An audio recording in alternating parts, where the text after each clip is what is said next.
the Congo prison, central prison, Dar es Salaam, having been convicted of the offense of armed robbery. The application is filed against the United Republic of Tanzania, hereinafter referred to as the respondent. Subject of the application: facts. The record before this court indicates that on 31 December 2001 at 7 p.m., the applicants jointly with others, not before this court, stole an amount of 12,000 Tanzanian shillings from one Frank Munish at his shop. During the robbery, one of the applicants, that is Jibu, Amir, shot Frank Munish and his wife, Agnes Munish, with a pistol at the victims, as the victims tried to flee from the scene of the crime. Frank Munish was further stabbed by the other applicant, Saidi Ali, with a bush knife to coerce him into giving the applicant the money, which he subsequently did, following which the applicants left the crime scene. Thereafter, neighbors of the victims converged at the crime scene and rushed the victims to the Meg police station and subsequently to the hospital. Three of the prosecution's witnesses, that is PW1, PW2, and PW3, testified in district court of Temeke, Dar es Salaam, that they were at the scene of the robbery. Furthermore, PW1 testified that he served the applicants on the material day of the crime, while PW2 could only identify the second applicant. The applicants were subsequently arraigned before the district court, and on 25 February 2004, convicted of armed robbery in accordance with sections 285 and 286 of the respondent state's penal code, and sentenced to a term of 30 years imprisonment. Dissatisfied with the conviction and sentence, the applicants jointly filed appeals to the High Court and subsequently to the Court of Appeal, which were dismissed on 21 June 2009 and 14 April 2011, respectively. Then, on 19 April 2011, the applicants filed before the Court of Appeal an application for review of their case, which was dismissed on 20 March 2015. Alleged violations. The applicants allege that the respondent state pronounced an improper sentence on them, and that it also denied them the right to free legal assistance. The applicants contend that as a result, the respondent state has violated their rights protected by the Tanzanian Constitution and Articles 1, 2, 3, 6, and 7, sub 1c and sub 2 of the Charter. Prayers of the parties. The applicants pray the court the following: a declaration that the respondent state violated their rights as guaranteed under Article 1, 2, 3, 4, 5, 6, and 7, sub 1c and sub 2 of the African Charter. An order compelling the respondent state to release the applicants from detention, as they have already served the terms stipulated in section 285 and 286 of the Penal Code. When the robbery was committed on 31 December 2001, an order for reparations should this honorable court find merit in the application and in the prayers. An order of this honorable court to supervise the implementation of the court's order. The respondent state prays the court to grant the following orders, amongst others: that the respondent state has not violated any of the rights alleged by the applicants. Jurisdiction and admissibility. Having thoroughly examined its jurisdiction and the admissibility of the application, The court found that it has jurisdiction to hear the application and that it is admissible. The merits. The applicants allege the violation of Articles 1, 2, 3, 4, 6, 7, and 9 of the Charter. The court notes, however, that the applicant's grievances can be summarized into 3 allegations falling under the right to fair trial in Article 7 of the Charter, namely A, illegal conviction and sentence imposed against the applicants, the failure to provide applicants with legal assistance, that is B, and then C, denial of right information. Allegation relating to the legality of the conviction and sentence. The court notes that Article 7, Subarticle 2 of the Charter encapsulates the principle of legality, which among other things prescribes the imposition of a criminal punishment except when this is prescribed by law, in force at the time of the commission of a criminalized act entailing such punishment. In the instant case, the relevant question for determination is whether the 30 years penalty to which the applicants were sentenced was provided in the laws of the respondent state at the time the offense of which they were convicted was committed. The records before this court indicate that the incident that led to the arrest of the applicants happened on 31st December 2001. Following the arrest, the applicants were subsequently charged and convicted of robbery with violence pursuant to Section 285 and 286 of the Penal Code, as amended by Act Number 10 of 1989.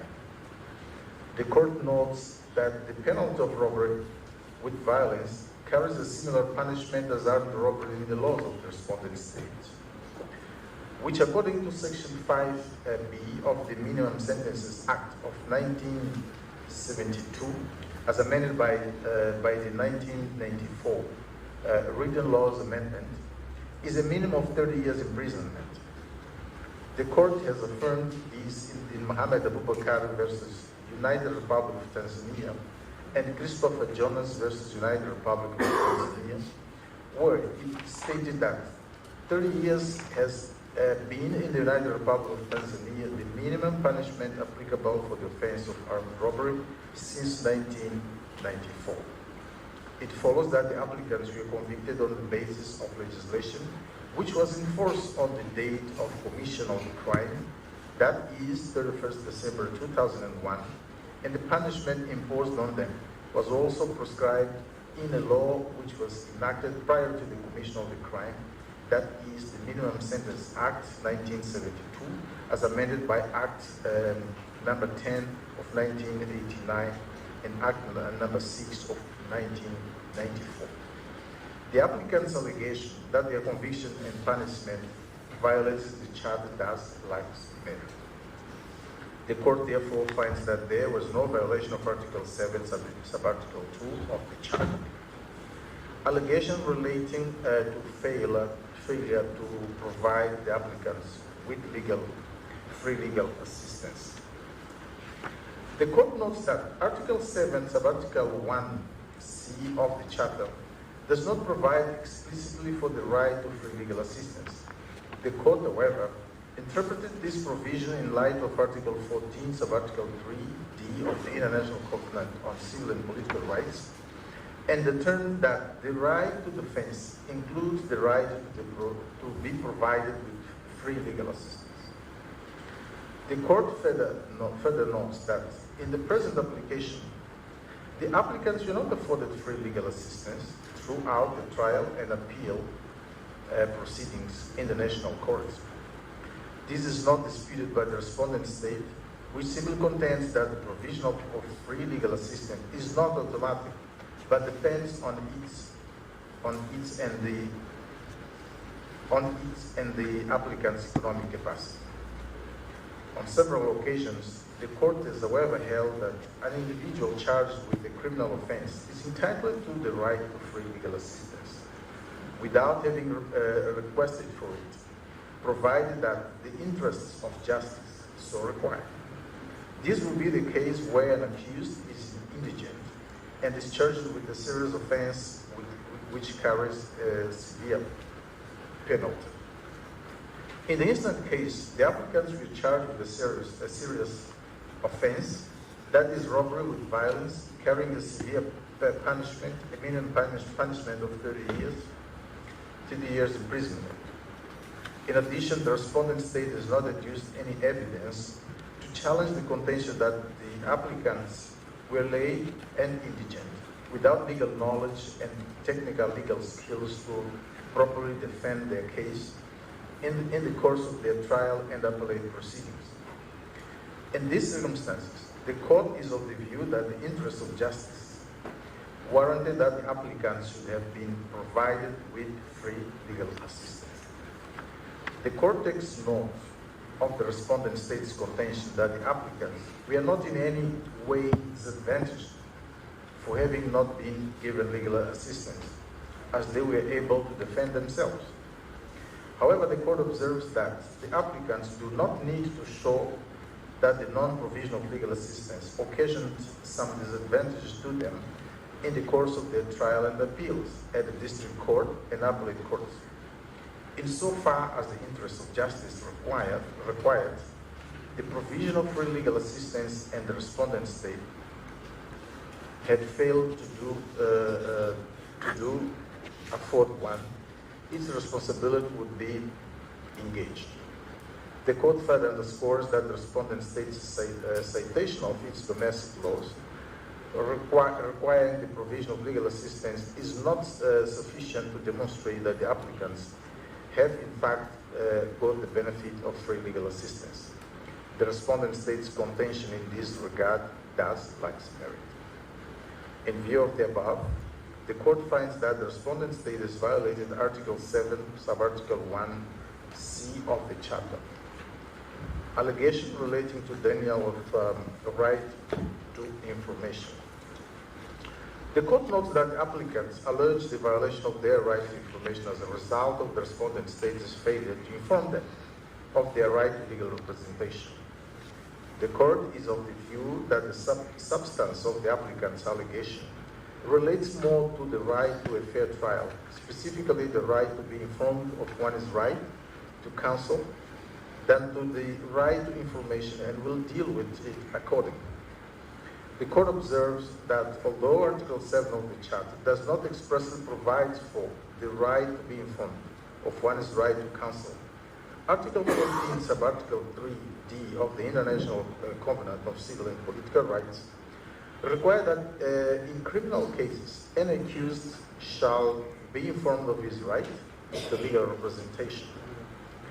As repeatedly affirmed by the European Court of Human Rights, the right to be informed of one's right to a lawyer is critical to the respect of one's right to defense, and authorities owe a positive obligation to proactively inform accused individuals of their right to legal representation at the earliest time.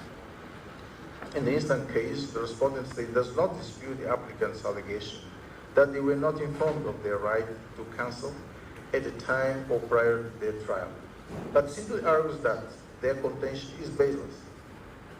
The court also found nothing on the record showing that this was done by the authorities of the respondent state. Nor are there any justification provided by the respondent state as to why the applicants were not informed of their right to have counsel of their choice.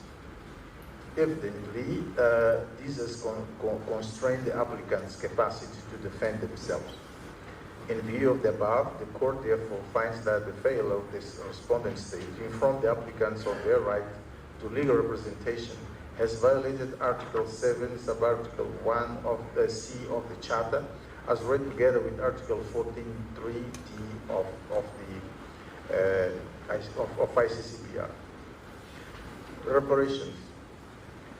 The applicants pray the court to find a violation of their rights,